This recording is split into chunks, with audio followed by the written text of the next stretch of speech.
দেশে কাজের অভাবে মেধা পাচার হচ্ছে বলেছেন প্রধানমন্ত্রী। উদ্যোক্তা হতে চাইলে সর্বোচ্চ সহায়তার আশ্বাস।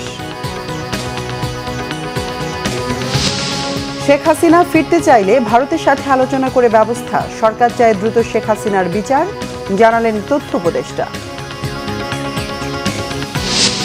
শিক্ষামন্ত্রীর পদত্যাগ এবং দুর্যোগ না কাটা পর্যন্ত এইচএসসি পরীক্ষা স্থগিতের দাবিতে অবরোধ বিক্ষোভ, যানজটে ভোগান্তি।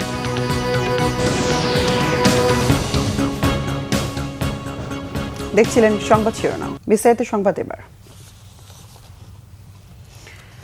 প্রধানমন্ত্রী তারেক রহমান বলেছেন, দেশে কাজের সুযোগ কম থাকায় মেধা পাচার হচ্ছে। যারা উদ্যোক্তা হয়েছেন বা হবেন, সরকারের পক্ষ থেকে তাদেরকে সর্বোচ্চ সহায়তার আশ্বাস দেন তিনি। মঙ্গলবার ঢাকা বিশ্ববিদ্যালয়ে তারুণ্য, স্টার্টআপ ও সম্ভাবনার বাংলাদেশ শীর্ষক অনুষ্ঠানে যোগ দেন প্রধানমন্ত্রী তারেক রহমান। এতে দেশের বিভিন্ন বিশ্ববিদ্যালয়ের শিক্ষার্থীরা মুক্ত আলোচনায় অংশ নেন। এ সময় প্রধানমন্ত্রী জানান, নতুন উদ্যোক্তারা আইসিটি বিভাগ থেকে স্টার্টআপের জন্য ৫ লাখ থেকে ৫ কোটি পর্যন্ত তহবিল পাবেন। একটি কমিটি করা হয়েছে যারা যাচাই বাছাই করে নতুন উদ্যোক্তাদের জন্য ব্যাংক জামানত ছাড়াই ঋণের ব্যবস্থা করবে।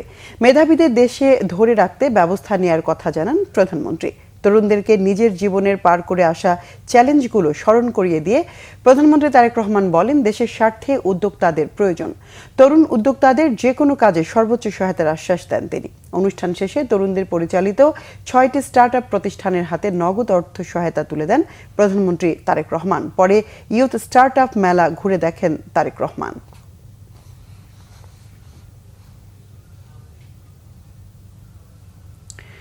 তথ্য সম্প্রচার উপদেষ্টা ডাক্তার জাহিদুর রহমান বলেছেন, কোনো চাপ নয়, সরকার শেখ হাসিনাকে প্রত্যার্পণ চেয়েছে। আসতে চাইলে ওই রাষ্ট্রের সাথে আলোচনা করে ব্যবস্থা নেওয়া হবে। সরকারের নীতিগত অবস্থান তাকে দেশে ফিরিয়ে এনে বিচার নিশ্চিত করা। সকালে সচিবালয়ে সমসাময়িক বিষয়ক সংবাদ সম্মেলনে উপদেষ্টা এসব কথা বলেন। তিনি জানান, শেখ হাসিনা দেশে আসার পর আইনি প্রক্রিয়ার মুখোমুখি হবেন। প্রয়োজনে জনগণের সামনে ট্রাইব্যুনালে বিচার হবে। তিনি চাইলে দেশে ফিরে আইসিটিতে মামলা মোকাবেলায় বিদেশি আইনজীবীও নিয়োগ দিতে পারবেন। এক প্রশ্নের জবাবে উপদেষ্টা জানান, শেখ হাসিনার সংবাদ প্রচারে নিষেধাজ্ঞা সরকার নয়, এটা সম্পূর্ণ আদালতের বিষয়। সংবিধান সংশোধন সম্পর্কে এক প্রশ্নের জবাবে তিনি বলেন, সংবিধান সংশোধন সংস্কারের ব্যাপারে সবাই একমত, তবে কিভাবে হবে সে ব্যাপারে বিএনপির নোট অফ ডিসেন্ট রয়েছে, তাই পার্লামেন্টে আলোচনার মাধ্যমে সিদ্ধান্ত হতে পারে। এক প্রশ্নের জবাবে তিনি বলেন, শেখ হাসিনা দেশে ফিরলে বিচার নিশ্চিতে স্বাগত জানাবে সরকার। তার জন্য জাস্টিস নিশ্চিত করতে চাই, ইনসাফ নিশ্চিত করতে চাই। তার মৃত্যুদণ্ড হয়েছে, তিনি আসবেন, তিনি আসলে তাকে আমরা যদি প্রত্যার্পণ করে আনতে পারি, আমরা তো সেই চেষ্টাই করছি।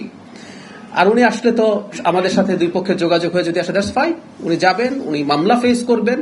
উনি মামলার জন্য আইসিটিতে এখন বিদেশি লয়ার আনারও স্কোপ আছে। পৃথিবীর শ্রেষ্ঠতম লয়ার তিনি আনুন, তিনি তাকে ডিফেন্ড করার চেষ্টা করুন। ওখানে অবজারভার রাখা যায়, ওখানে ভিডিও ক্যামেরা রাখা যায়।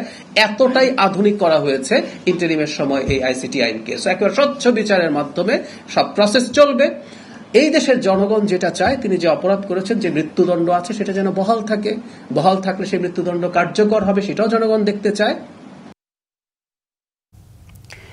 শিক্ষামন্ত্রীর পদত্যাগ এবং দুর্যোগ পরিস্থিতি পুরোপুরি স্বাভাবিক না হওয়া পর্যন্ত এইচএসসি পরীক্ষা স্থগিতের দাবিতে রাজধানীর সায়েন্স ক্লাব ও উত্তরায় বিক্ষোভ করেছেন শিক্ষার্থীরা।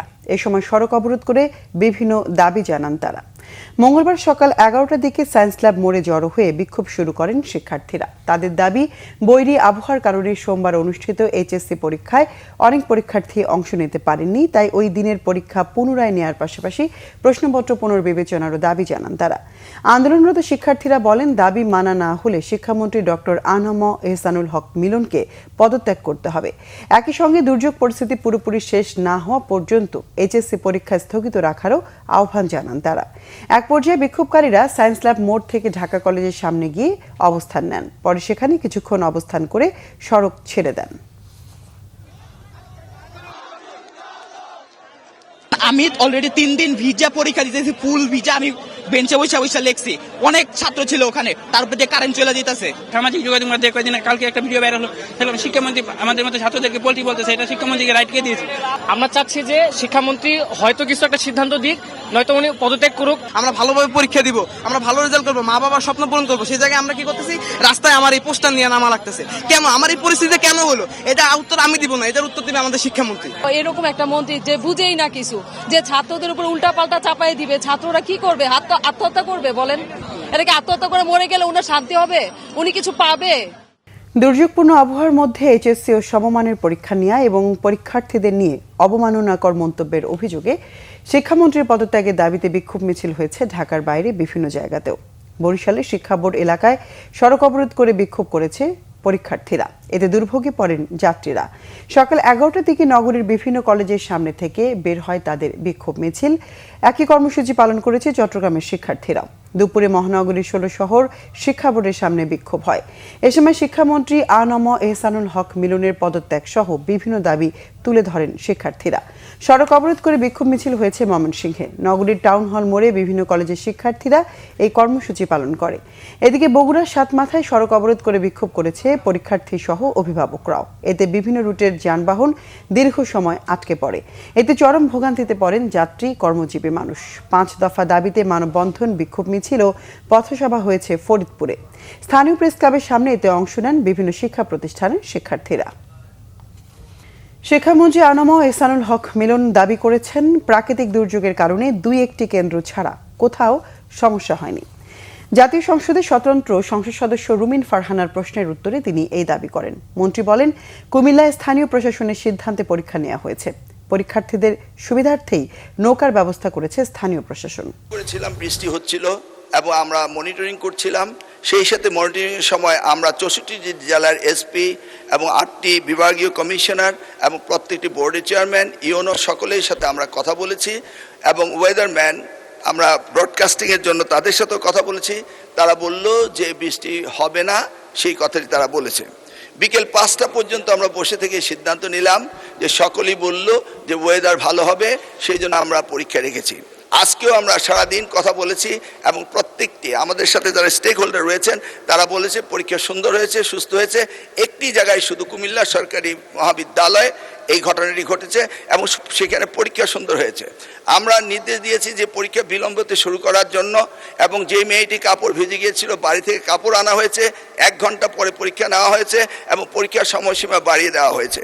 আমি মাননীয় স্পিকার আপনার মাধ্যমে জাতিকে জ্ঞাতার্থে করতে চাই যে পরীক্ষা পদ্ধতিতে আমাদের যে সিস্টেম রয়েছে সেখানে লোকাল যে গভর্নমেন্ট রয়েছেন, ডিসি হতে, ইউনো হতে, পুলিশ হতে, তারা তাৎক্ষণিকভাবে ব্যবস্থা নেবেন যে পরীক্ষা এখানে নেওয়া যাবে কি যাবে না।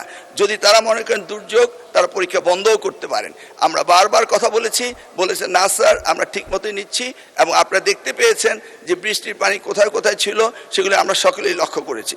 কোমলমতি সন্তানদের জন্য আমাদেরও মায়া রয়েছে মাননীয় স্পিকার, সেই জন্য আমরা সবসময় মনিটরিং করি। গত 2 দিন বৃষ্টি না হওয়ায় রাঙ্গামাটির বন্যা পরিস্থিতি স্বাভাবিক হতে চলেছে। তবে এখনও ভারত সীমান্তবর্তী উপজেলা বড়কলের বন্যা পরিস্থিতি অপরিবর্তিত রয়েছে। পাহাড়ি ঢল ও বৃষ্টির পানি নামতে থাকায় বড়কল ও জুরাছড়ি উপজেলা এখনও পানির নিচে। অন্যদিকে বাঘাইছড়ি, বিলাইছড়ি, নানিয়ারচর উপজেলায় পানি নামতে থাকায় ক্ষতচিহ্ন বের হতে শুরু করেছে। বাড়িঘরে ফিরতে শুরু করেছে আশ্রয় কেন্দ্রে থাকা লোকজন। বন্যার পানি নেমে যাওয়ায় কাদামাটি পরিষ্কারে ব্যস্ত সময় পার করছেন ক্ষতিগ্রস্তরা। স্থানীয় সংসদ সদস্য দীপেন দেওয়ান, সেনাবাহিনী, বিজিবি অসহায়দের মাঝে ত্রাণ বিতরণ করছে। এদিকে রাঙ্গামাটিতে দুর্যোগ পরবর্তী আগামী 1 মাস এনজিও কিস্তি কার্যক্রম বন্ধ রাখার ঘোষণা দিয়েছেন সংসদ সদস্য দীপেন দেওয়ান। প্রবল বর্ষণ ও পাহাড়ি ঢলে চট্টগ্রামে পর্যন্ত প্রাণ হারিয়েছে শিশুসহ 15 জন, আহত 25 জন।